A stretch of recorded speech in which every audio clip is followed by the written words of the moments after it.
Hello my dear students, welcome back to chemistry classes class 12th chemistry plus NEET plus JEE के segment में मैं श्रवण कुमार एक बार फिर से सभी बच्चों का वेलकम करता हूं। बच्चों आज हमारा chapter number 2 solution and colligative properties का लेक्चर नंबर 9 है। लास्ट लेक्चर में हमने जो लास्ट टॉपिक की बात की थी वो था नॉर्मेलिटी। नॉर्मेलिटी क्या होता है बच्चों? नॉर्मेलिटी मोलैरिटी जैसे ही एक कंसंट्रेशन का पैरामीटर है, लेकिन इसमें थोड़ा सा डिफरेंस है मोलैरिटी के कंपैरिजन में। मोलैरिटी में हम लोग क्या करते हैं बच्चों? मोलैरिटी में हम लोग करते हैं मोल अपॉन वॉल्यूम, सोल्यूट के मोल डिवाइड बाई सॉल्वेंट का वॉल्यूम इन लीटर। लेकिन नॉर्मेलिटी में हम लोग क्या करते हैं? इक्विवेलेंट वेट या फिर gram equivalent of solute divide by volume of solvent. तो यहाँ पर हम लोग एक नई टर्म यूज़ करते हैं। मोलैरिटी में हम लोग मोल यूज़ करते हैं, यहाँ पर हम लोग ग्राम इक्विवेलेंट यूज़ करते हैं। यहाँ पर इक्विवेलेंट मास का इंट्रोड्यूस किया हमने। मोलैरिटी में हम लोग मोलर मास यूज़ करते हैं सोल्यूट का, यहाँ पर हम लोग इक्विवेलेंट मास यूज़ करते हैं। ठीक है, ऐसा क्यों है? तो एक बार आपको ये बात समझनी पड़ेगी पहले, तब जाकर आप लोग पूरा कॉन्सेप्ट समझ पाओगे। तो चलिए स्टूडेंट, करते हैं हम लोग आज के लेक्चर को एक बार फिर से शुरू। हमने लास्ट लेक्चर में बिल्कुल लास्ट में जो आपको पढ़ाया था वो मैं यहाँ पर नोट करके लिख रहा हूँ। हमने एक फॉर्मूला आपके सामने डिस्कस किया था, ये वाला, अगर आपको याद हो। Normality is equal to W upon E into V। इसे आप लोग इक्वेशन 1 मान के छोड़ दीजिएगा, ये हमारी इक्वेशन 1 है। एक सेकंड फॉर्मूला हमने और पढ़ा था, वो क्या है? नॉर्मेलिटी इज इक्वल टू, मतलब हमने तो नहीं पढ़ा था लेकिन वो मैं बना रहा हूँ फॉर्मूला। कैसे? अगर बाय चांस वॉल्यूम आपको ml में गिवन हो तो उसे क्या करोगे आप लोग? 1000 से डिवाइड करोगे ना। 1000 से डिवाइड करोगे, वो 1000 ऊपर चला जाएगा न्यूमरेटर में। तो n is equal to W into 1000 upon E into V, equation number 2। ये दो इक्वेशन हमारी तैयार हो गई। अब आपको यहां पर एक बात समझनी है बच्चों। इस फॉर्मूले में, मतलब नॉर्मेलिटी के फॉर्मूले में और मोलैरिटी के फॉर्मूले में क्या फर्क है, क्या डिफरेंस है? दोनों में फर्क क्या है? दोनों में केवल एक ही चीज का फर्क है और वो है E। आपको सब कुछ पता है बट ये E नहीं पता। देखिए, E को हम लोग क्या बोलते हैं? E को हम लोग बोलते हैं E is equal to equivalent weight. Equivalent weight कह दीजिए या कह दीजिए इक्विवेलेंट मास। बात तो एक ही है। ओके, E निकालने का तरीका क्या होता है? E इज इक्वल टू होता है एक्चुअली मोलर मास, किसी भी चीज का मोलर मास, किसी भी मॉलिक्यूल का मोलर मास अपॉन उसका वैलेंसी फैक्टर। वैलेंसी फैक्टर, ये E निकालने का तरीका है। मतलब कह सकते हैं हम लोग बच्चों इस बात को कि E is equal to M upon N। जब कभी E निकालना हो तो हमें क्या करना है? M अपॉन N कर देना है। ये E निकालने का तरीका है। ओके, अब दो बातें हैं यहां पर। पहला पॉइंट, हम लोग जब मोलैरिटी और नॉर्मेलिटी एक ही बात है तो हम लोग क्यों फाइंड आउट करते हैं फिर नॉर्मेलिटी? दूसरी बात, जब मोलैरिटी में हम लोग मोलर मास यूज करते हैं तो यहां पर हम लोग इक्विवेलेंट मास क्यों यूज करते हैं? ये दो बातें हैं। नेक्स्ट पॉइंट में लिखवा रहा हूं यहां पर कि normality is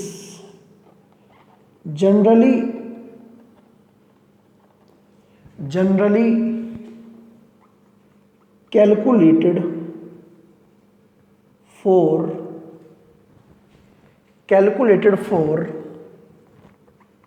such solutions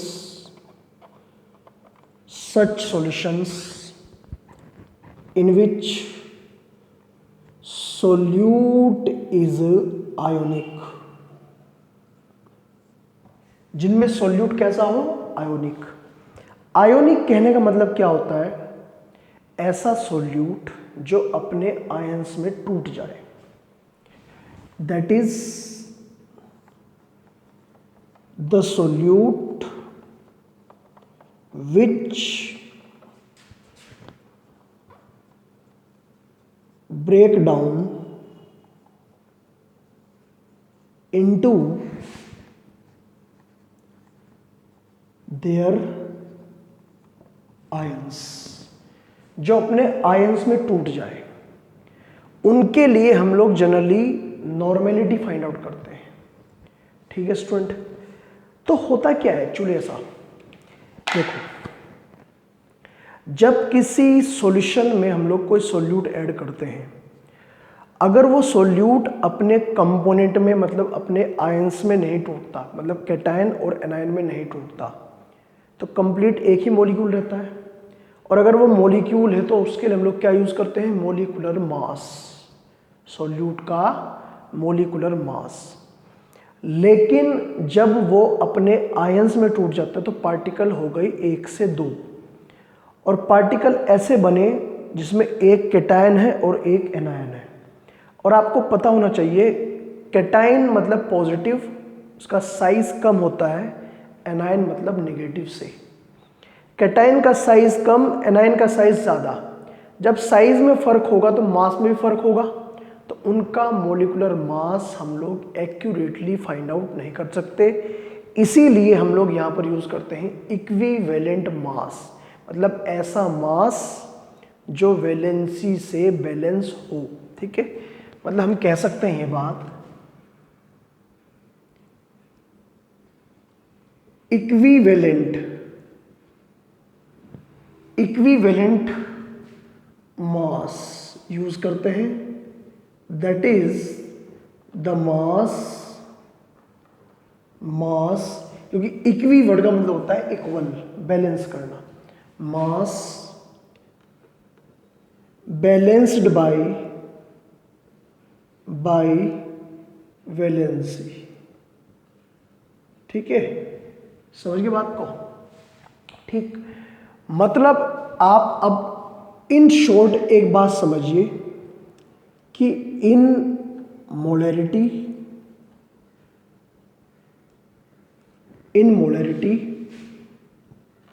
we use molecular mass of solute. हम लोग यहाँ पर सोल्यूट का मोलिकुलर मास यूज करते हैं, but in normality we use equivalent mass. ये बस आपको ध्यान रखना है, दोनों में ये फर्क है। ठीक है, इसके एग्जाम्पल लीजिए। ई हम लोग कैसे निकालते हैं, ई का फॉर्मूला है एक्चुअली m/n। n का मतलब वैलेंसी फैक्टर। जैसे पहला एग्जाम्पल है, अगर मैंने कहा NaOH का सॉल्यूशन बनाया और नॉर्मेलिटी फाइंड आउट करने को कहा गया, तो NaOH टूटेगा Na प्लस OH माइनस। ठीक, यहाँ पर मोलिकुलर मास कितना है 40, बट E कितना है, तो E होता है m/n। n तो यहाँ पर m तो 40 है और n की वैल्यू 1। वैलेंसी फैक्टर समझ लीजिए, ये समझना बहुत ज़रूरी, क्योंकि ये बच्चों को कन्फ्यूजन करता है क्रिएट। वैलेंसी का मतलब होता है जब कोई कंपाउंड अपने आयंस में टूट जाता है तो उसके कैटायन या फिर एनायन पर कितना चार्ज है नेट ओवरऑल। तो प्लस के भी 1 है, माइनस के भी 1 है। एक्चुअली जितना प्लस का होगा उतना ही हमेशा माइनस का होगा, तभी वो मॉलिक्यूल बैलेंस होगा। तो हमें तो केवल वैल्यू लेनी है कितना है, प्लस मतलब 2 है, 3 है, कितना है, अभी 1 है, तो 40/1 इज इक्वल टू 40। तो कभी कभी इक्विवेलेंट मास मॉलिक्यूलर मास के इक्वल आ जाता है। जब इक्विवेलेंट मास मॉलिक्यूलर मास के इक्वल आएगा तो उस केस में normality is equal to molarity. ठीक, समझ रहे मेरी बात को? ठीक है ना। दूसरा एग्जांपल मैं यहां पर ले रहा हूं। अगर आप H2SO4 का निकालना चाहते हैं इक्विवेलेंट मास, ये जो कि टूटेगा 2H प्लस और SO4 2 माइनस, तो इसका मॉलिक्यूलर मास तो आ जाएगा 98, आपको पता होना चाहिए। बट इसका इक्विवेलेंट मास डिफरेंट आएगा, E इज इक्वल टू आएगा 98 डिवाइड बाई 2, क्योंकि इस बार वैलेंसी फैक्टर कितना है, 2 का है, तो इसलिए E आ जाएगा इसका 49। ठीक है स्टूडेंट। ऐसे ही अगर मैं यहां पर तीसरे नंबर पर कोई और एग्जांपल लूं, CaCl2, कैल्शियम क्लोराइड जब टूटता है तो Ca प्लस के 2 और प्लस 2Cl माइनस, इसका मोलिकुलर मास तो आगे जाएगा बट्टो 101, बट इसका E कितना आएगा, E इज इक्वल टू आएगा 101 डिवाइड बाई 2 मतलब 55.5। ठीक है, तो इक्विवेलेंट मास कितना आना है किसी कंपाउंड का, किसी सॉल्यूट का, अगर वो आयोनिक कंपाउंड है, ठीक, तो इक्विवेलेंट मास डिपेंड करेगा वैलेंसी फैक्टर पर। कभी कभी इक्विवेलेंट मास मोलर मास के इक्वल आएगा, ठीक है, कभी कभी हाफ होगा, कभी कभी 1/3 होगा, डिपेंड करेगा वैलेंसी फैक्टर पर।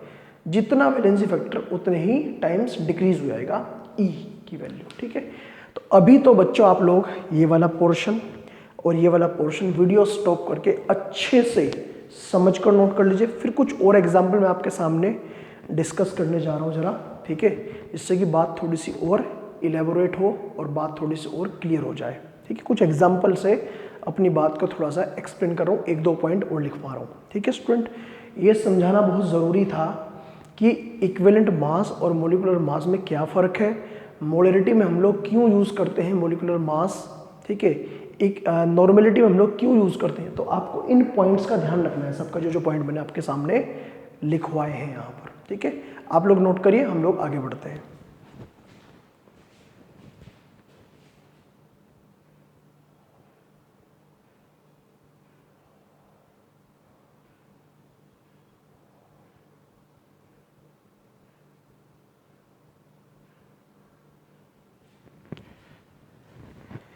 तो स्टूडेंट्स ऑब्वियसली आप लोगों ने नोट कर लिया होगा, और अब मैं थोड़ा सा इन चीज़ों को लेकर थोड़ा सा आगे बढ़ रहा हूँ।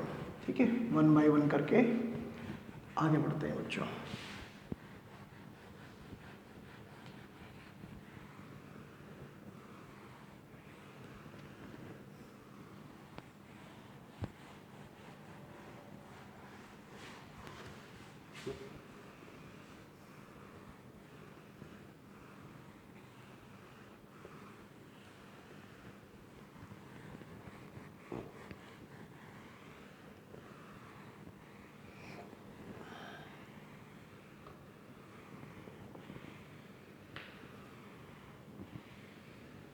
ओके, देखिए मैं 2 पॉइंट यहाँ पर और लिखवा रहा हूँ उसी के कॉन्टिन्यूएशन में। नेक्स्ट पॉइंट में नीचे नोट करना आप लोग कि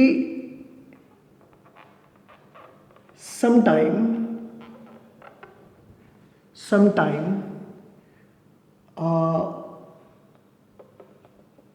equivalent mass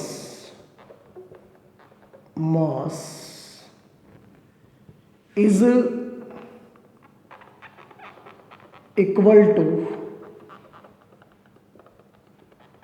molecular mass। कब होगा ऐसा? when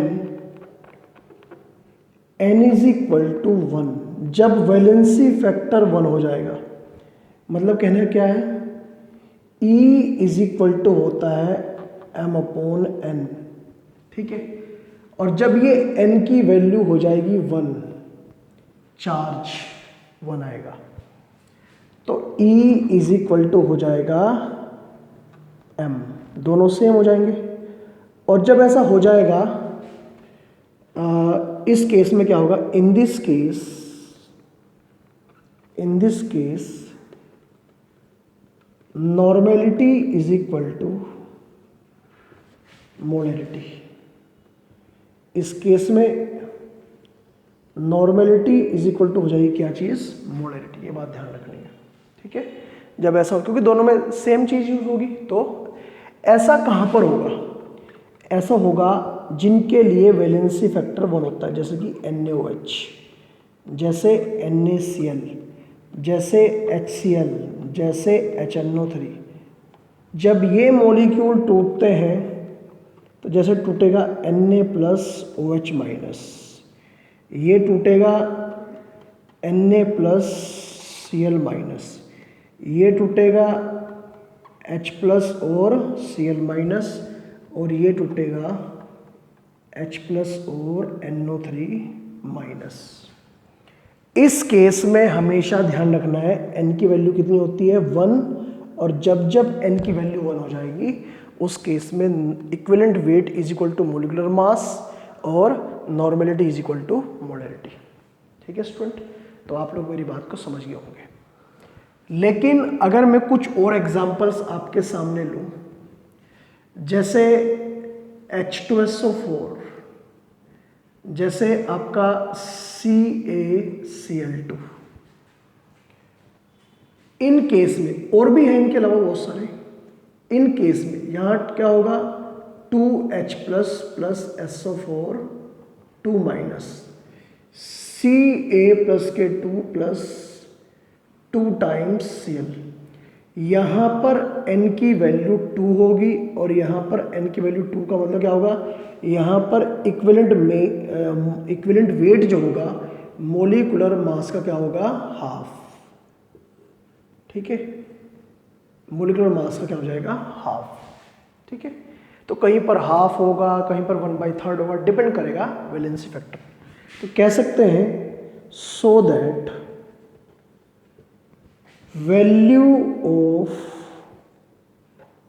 E is depend upon valency factor पर डिपेंड करती है, ठीक है स्टूडेंट। तो यहां तक का पोर्शन नोट करिए। इक्विवेलेंट वेट और मोलिकुलर मास, मतलब इक्विवेलेंट मास और मोलिकुलर मास में क्या फ़र्क होता है, कहाँ पर यूज़ करेंगे, जब आयोनिक कंपाउंड्स होंगे, जब आयोनिक सॉल्यूट्स होंगे जो अपने आयंस में टूट जाते हैं, तो उस केस में हम लोग नॉर्मेलिटी फाइंड आउट करते हैं, जिसके लिए हमें सॉल्यूट के इक्विवेलेंट वेट की नीड होगी, ना कि मोलिकुलर मास की। ये हमने आपके सामने डिस्कस कर दिया। और अब मैं आप लोगों के सामने नॉर्मेलिटी के ऊपर बेस्ड कुछ इंपॉर्टेंट 2-3 न्यूमेरिकल्स करा रहा हूँ, 1-2 डायरेक्ट और 1-2 इनडायरेक्ट, जो कि MCQ की फॉर्म में आपके बोर्ड एग्जाम में भी, नीट में भी और जेई में भी काम आएंगे, ठीक है। टॉपिक कंप्लीट हुआ, नॉर्मेलिटी कंप्लीट हुई, और अब देखते हैं हम लोग एक न्यूमेरिकल पोर्शन।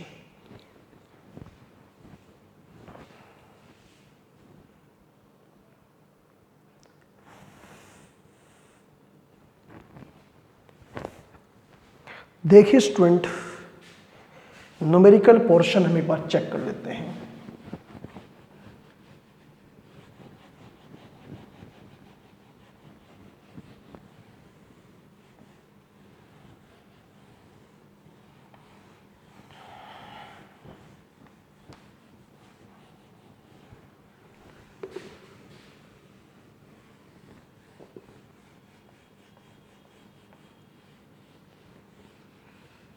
एक न्यूमेरिकल है आप लोगों के सामने। न्यूमेरिकल थोड़ा सिंपल सा ही है, ज़्यादा टफ न्यूमेरिकल नहीं है, सीधा सीधा न्यूमेरिकल है। Find out normality normality of A solution, normality of A solution which is prepare, normality of a solution which is prepared by dissolving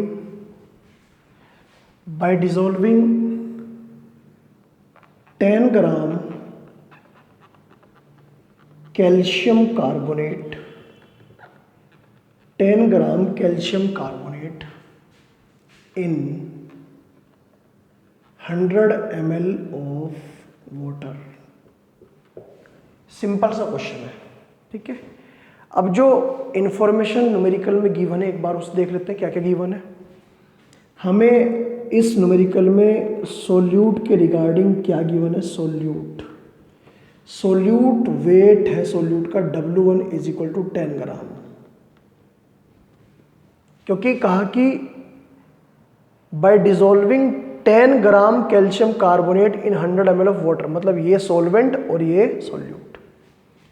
सोल्वेंट molecular mass कितना है सोल्वेंट का, आप चेक करना, कैल्शियम कार्बोनेट है इसका मोलिकुलर मास आएगा 100, तो 100 हमने रख दिया यहां पर मोलिकुलर मास।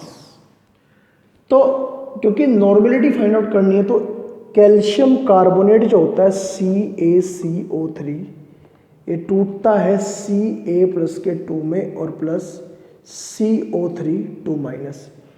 इसके लिए n की वैल्यू कितनी है 2 है, और अगर n की वैल्यू 2 है तो E कितना आएगा, E आ जाएगा 100/2 दैट इज 50। तो यहाँ पर आपको E यूज करना है ना कि M। ये तो है सोल्यूट के रिगार्डिंग इंफॉर्मेशन। अब सोलवेंट में क्या गिवन है, सोलवेंट में गिवन है हमें यहाँ पर V volume is equal to कितना 100 ml, ये आपके सामने गिवन है।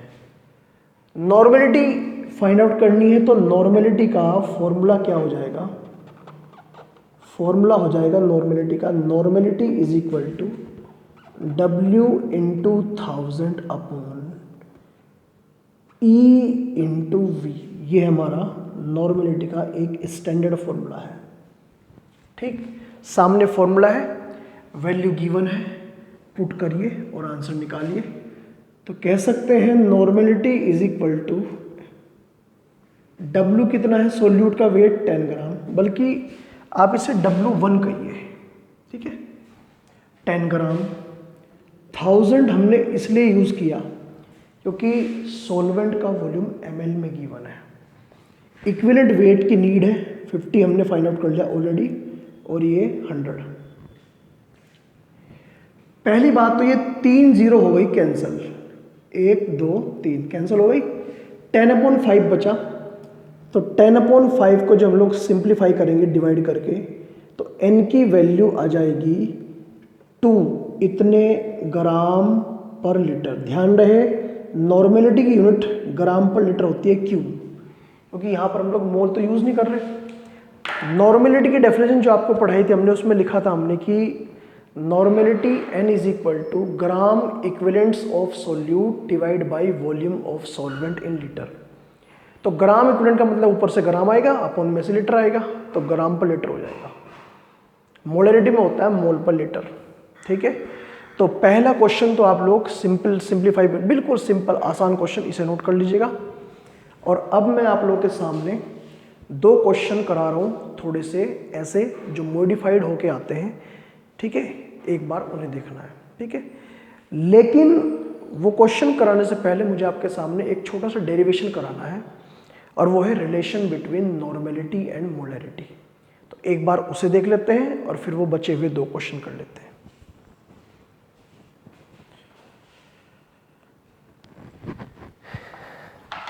देखिए स्टूडेंट, क्या रिलेशन है नॉर्मेलिटी और मोलरिटी में, एक बार आप देख लीजिएगा।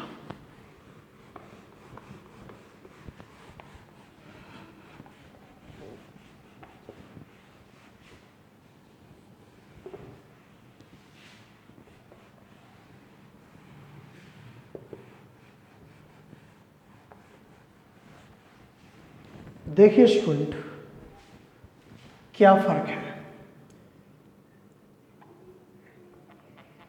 Relation between normality and molarity.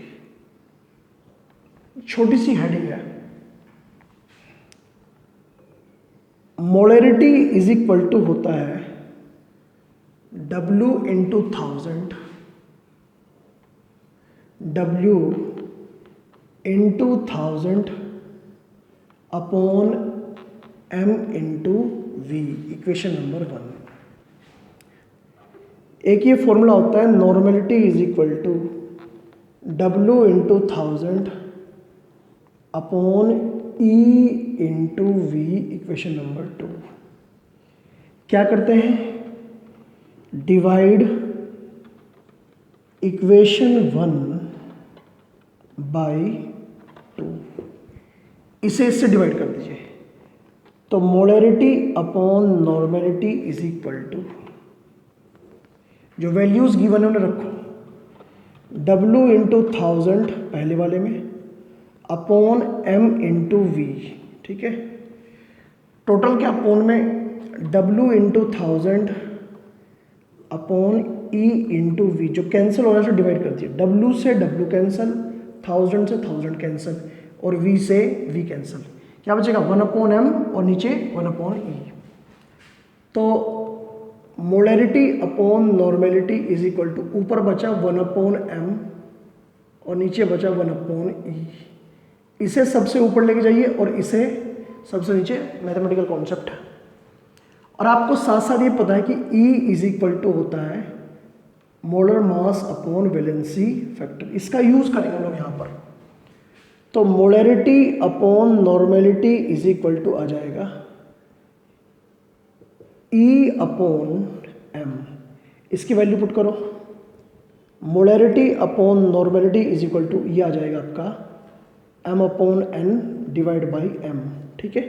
M से M कैंसल और ये N आएगा नीचे, तो M अपॉन N मतलब molarity upon normality is equal to 1 upon N, ठीक है। ये हमें यहाँ पर करना।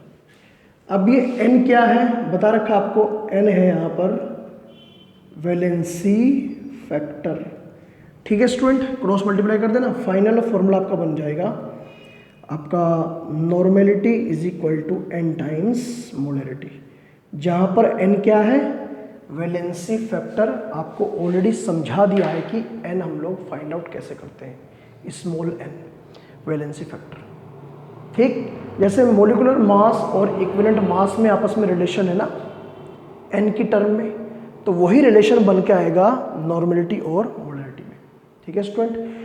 जल्दी से वीडियो स्टॉप करके आप लोग इसे नोट करिए, फिर हम लोग बढ़ते हैं आगे।